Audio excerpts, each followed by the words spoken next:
Inspector Thakor, હા બોલો ને સાહેબ, હું હતું? આ માણસનું ધ્યાન રાખજો, બહુ ખતરનાક માણસ છે. જ્યાંની બે પૈસા માંગે છે ને એનું ગળું કાપી નાખે છે. હા ઓકે સાહેબ. અને આલ્યો મારું કાર્ડ. આ માણસ અહીંયા આવે ને એટલે મને ફોન કરજો.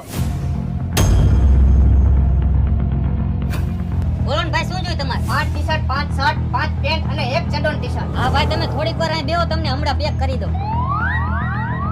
હાલો ઠાકોર સાહેબ. હા બોલ. તમે ઓલો ફોટો દેખાડ્યો તો ને, મારી દુકાને જ બેઠો, તમે ફટાફટ આવી જાઓ. હાલો આવ્યા. હાલ્યો ભાઈ તમારા કપડા અને પૈસા. પૈસા હું કોઈને દેતો નથી અને તું મારી પાસે માંગસ. આવી ગયા ઠાકોર સાહેબ, હવે આ ચોરને ખબર પડશે. આવતો બાર આવતો રે હાલ. કે દુનો તું હાથમાં નહોતો આવતો હે? આજે હાથમાં આવી ગયો. હાલ તારી સર્વિસ થવાની છે. સાહેબ જવા દયો ને, સાહેબ જવા દયો ને. મારો ચડ્ડોન ટી-શર્ટ લેવો હો ને? આવી જ જાય ને ભાઈ. મારા શર્ટ લઈ આવ્યો હો ને? અરે તારા આટો આવી ગયા. અરે 5 શર્ટ ને 5 ટી-શર્ટ ને 2 ચડ્ડોન ટી-શર્ટ લીધા. હાલો હાલો.